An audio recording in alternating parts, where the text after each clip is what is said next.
नमस्कार दोस्तों, स्वागत है आपका हमारे नए यूट्यूब चैनल में। दोस्तों प्लीज़ आप लोगों के लिए सबसे पहली बात तो मैं ये कहूँगा कि यार वीडियो देखने से पहले प्लीज़ सब्सक्राइब कर देना। हमारा सब्सक्राइबर बहुत कम है, तो प्लीज़ सपोर्ट करना दोस्तों।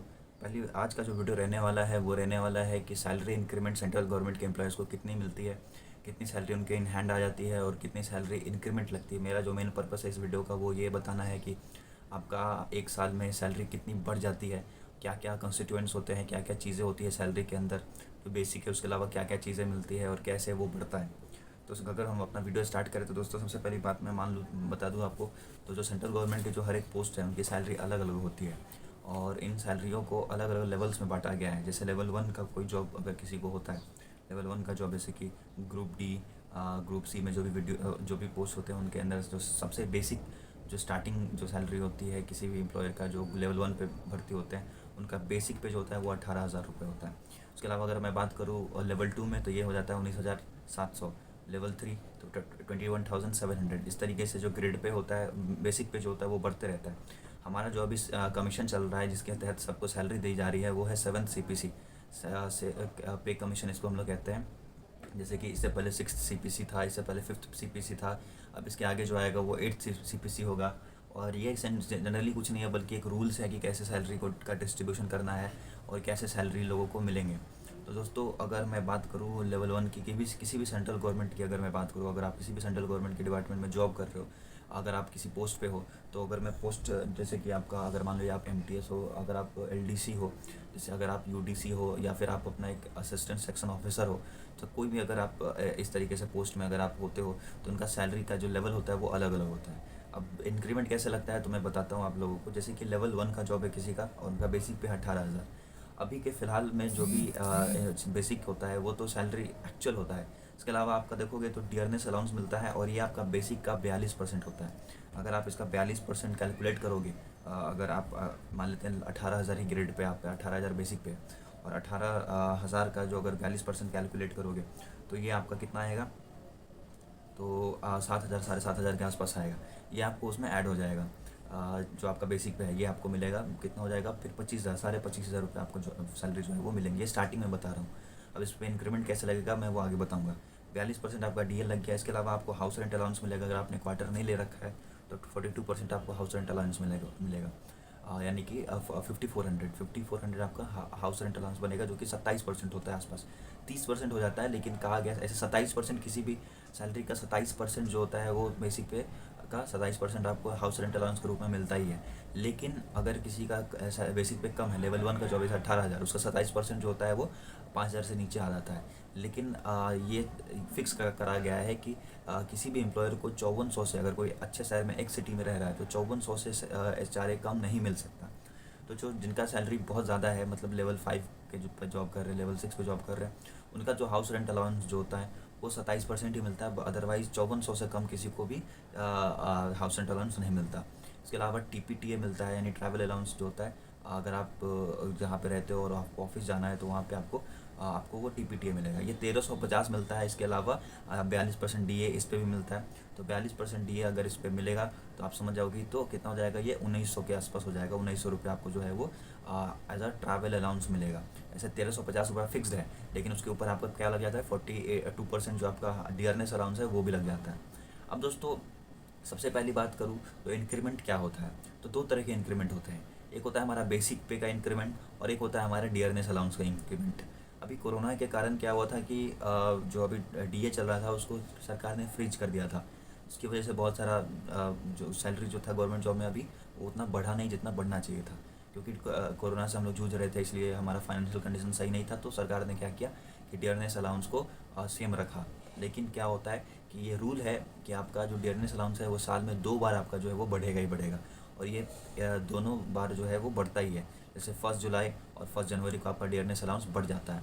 जैसे अगर अभी मान लीजिए कि आपका 42% डियरनेस अलाउंस है, तो आपका जो 6 महीने बाद, यानी कि अगर आप 1 जुलाई में अगर आप जनवरी में ज्वाइन करते हो तो 1 जुलाई में आपको क्या करेगा, डियरनेस अलाउंस बढ़ा के आपका 3% डियरनेस अलाउंस बढ़ जाता है 6 महीने पे।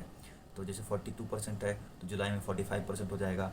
फिर 1 साल बाद अगर आप देखोगे 12 महीने बाद जनवरी में, अगले जनवरी में, तो आपका 6% हो जाएगा, यानी कि 6% पर ईयर जो है आपका डियरनेस अलाउंस बढ़ेगा।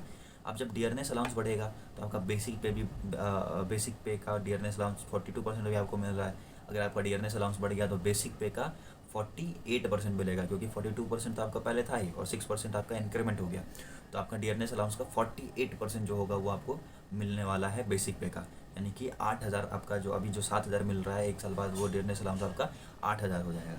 लेकिन क्या सिर्फ एक साल बाद सिर्फ डियरनेस अलाउंस से बढ़ेगा? नहीं, एक साल बाद आपका बेसिक पे भी बढ़ता है। तो बेसिक पे कैसे बढ़ेगा? जैसे अभी आप बेसिक पे 18,000 पे ज्वाइन कर रहे हो, लेकिन फिर क्या होगा कि जैसे आप का एक साल पूरा होगा तो आपका जो 1 जनवरी में अगर आपका होता है तो जनवरी, और जुलाई में होता है तो जुलाई में, तो आपका क्या होगा कि 18,500 बढ़ेगा। फिर अगले साल 19,100 हो जाएगा। फिर उसके आगे बढ़ते रहता है, ऐसे इस तरह से आपका जो है वो सैलरी हमेशा बढ़ते रहेगा। 19,100, 700, फिर 21,000, इस तरीके से आपका बेसिक पे भी बढ़ता है। ऐसा नहीं है कि अगर आप अभी 18,000 बेसिक पे ज्वाइन कर रहे हो तो हमेशा आपको ज़िंदगी भर 18,000 ही मिलता रहेगा। ऐसा बिल्कुल गलत है ये बोलना। अगर हम अभी आप 18,000 बेसिक पे से कर रहे हो तो आप 56,000 के बेसिक पे तक जा सकते हो। लेकिन आपको पता है कि अभी 18,000 अगर बेसिक पे है तो सिर्फ 18,000 तो आएंगे नहीं, इस पर हमारा डियरनेस अलाउंस जो लग रहा है 48% वो भी मिलेगा। 42% अभी फिलहाल है, फिर बढ़ के 48 होगा, फिर आपका 51 होगा, फिर आपका 54 होगा। तो ये डियरनेस अलाउंस बढ़ते रहता है, बढ़ते रहता है, बढ़ते रहता है। और बेसिक पे भी हमेशा हर साल बढ़ते रहता है, बढ़ते रहता है। अगर आप लास्टली अगर आप देखोगे तो 56,000 जो बेसिक पे है वो आपको मिलेगा। यानी 56,000 तो आपका बेसिक पे ही रहेगा। उस पर आपका डियरनेस अलाउंस अगर सोच लीजिए कितना बढ़ के हो जाएगा हमारा, तो सैलरी जो होती है वो बहुत अच्छे खासी मिल जाती है। 70-80 हज़ार तो आपके हो ही जाते हैं। बेसिक पे भी बढ़ेगा आपका, उस पर डियरनेस अलाउंस भी बढ़ेगा। और छोटी छोटी जो चीज़ें अलाउंस मिल रही है जैसे हाउस रेंट अलाउंस, इस पर भी डियरनेस अलाउंस मिलता है। हाउस रेंट अलाउंस भी आपका 3% बढ़ जाएगा 6 महीने पे, एक साल पे 6% बढ़ जाएगा। जैसे डियरनेस अलाउंस 6% बढ़ता है टोटल पे, तो आपका हाउस रेंट अलाउंस पे भी 3% 6 महीने में, फिर अगला 3% अगले 12 महीने में। फिर उसके बाद क्या होगा, फिर उसके बाद आपका जो ट्रैवल एंड अलाउंस है उसको वो भी बढ़ेगा, वो भी आपको बढ़ता रहेगा। लेकिन ये जो जो अमाउंट होता है वो छोटा होता है हाउस रेंट अलाउंस, क्योंकि ये छोटे अमाउंट है। 5400 में अगर आप 3% बढ़ा दोगे तो कितना बढ़ेगा आपका सैलरी? तो 300 बढ़ेगा। इसके अलावा अगर आप देखोगे तो ट्रैवल अलाउंस तो 1,900 रुपये मिलता है, उस पर 3% बढ़ के क्या फ़ायदा? कुछ नहीं। तो इसमें नॉर्मल आपका 1,000 जो होता है दोनों मिला के इसमें बढ़ता है। लेकिन जो मेजर आपका जो सैलरी बढ़ता है वो होता है आपका बेसिक पे का। बेसिक पे आपका जैसे एक साल बाद आपका बेसिक पे बदल के बड़ा ज़्यादा हो जाता है। 18,500 हो जाएगा, 19,100, फिर 19,700, फिर 21,000। तो ये बढ़ते बढ़ते अंतिम जब आप उसी लेवल पे, उसी पोस्ट पे अगर आप काम कर रहे होते हो, आप कोई प्रमोशन नहीं लेते हो, तो फिर लास्टली आपका 56,000 तक आपका जो बेसिक पे है वो बन सकता है। लेकिन 56,000 सिर्फ मिलेगा क्या? नहीं, 56,000 के अलावा उसके ऊपर जो डियरनेस अलाउंस है उसका, जैसे अगर मान लीजिए कि उस टाइम तक 60-70% डियरनेस अलाउंस हो जाता है, तो आपको समझ जाइए कि 56,000 का 60-70% और मिलेगा। तो समझ सकते हो आपका सैलरी एक अच्छा खासा अमाउंट हो जाता है। इसके अलावा अगर मैं बात करूँ इंसेंटिव्स की, तो इंसेंटिव्स यही जो होता है वो आपका बेसिक पे में इंसेंटिव्स लगते हैं, आपका डियरनेस अलाउंस मिलता है। इसके अलावा आपको कभी कभी जो है वो कभी कभी आपको होली, दिवाली, इनके ऊपर इसके इसके लिए बोनस मिलता है। और ड्रेस अलाउंस मिलता है। जैसे पहले के समय में क्या होता था कि जो साबुन का अलाउंस, सर्फ का अलाउंस, आप कपड़े का धोना, जूते पॉलिश, इन सब के लिए पैसा मिलता था हर महीने, 50, 60, 70 ऐसे करके मिलता था। लेकिन अब क्या किया गया है कि आपका एक ही बार आपको सभी ये सैलरी आपको मिलेगा जुलाई के इस महीने में, 1 जुलाई को आपको मिलेगा। और ये आपको 5,000 के आसपास देखने को मिलेगा, जो कि ये कहलाता है ड्रेस अलाउंस। तो ये सारे इंक्रीमेंट होते हैं। अब दोस्तों क्या हमारा गवर्नमेंट जॉब में बहुत सारे लोग सवाल पूछते हैं कि क्या सैलरी कम है, क्या हम इस पे घर नहीं चला सकते, या फिर क्या हमें आगे जाने की मौका नहीं मिलती है? तो दोस्तों बहुत सारी चीज़ें हैं। सेंट्रल गवर्नमेंट जॉब्स या स्टेट गवर्नमेंट जॉब्स के पीछे ऐसे ही लोग पागल नहीं हैं। उन्हें पता होता है कि सैलरी एक फ़िक्स्ड सैलरी मिलेगी आपको। सैलरी आपको 30 तारीख तक मिल जाएगी, हर महीने के अंतिम तक मिल जाएगी। हमेशा इंसेंटिव बराबर लगते रहेगा। अगर कोरोना जैसा हालत नहीं होता है तो आपका डियरनेस अलाउंस भी साल में 2 बार बढ़ेगा, 6% के आसपास बढ़ेगा। बेसिक पे भी एक साल पे बढ़ेगा। तो हर साल तो आपका सैलरी बढ़ ही रहा है। अगर अभी आपका उम्र 20, 21, 22 हो रहा है तो आप बहुत अच्छा ग्रोथ कर सकते हो लेवल 1 के जॉब में भी। लेकिन क्या ये सिर्फ इसी वजह से हम लोग लेवल 1 पे ही रहे? नहीं दोस्तों, हम लोगों को आगे तैयारी करना है, हम लोगों को आगे प्रिपेयर करना है ताकि हम अच्छे पोस्ट पे चले जाएं, अच्छा सैलरी हो। जब अगर आप एक ऑफिसर लेवल पे जाते हैं तो बेसिक पे ही 70-80 हज़ार हमारे होते हैं, तो सैलरी आपका 1 लाख पार चला जाता है। अगर आप इसी पोस्ट पे रहोगे तो अपने 60 साल की उम्र तक आपका जो सैलरी है वो 1 लाख टच करेगा, 1 लाख पार नहीं होगा।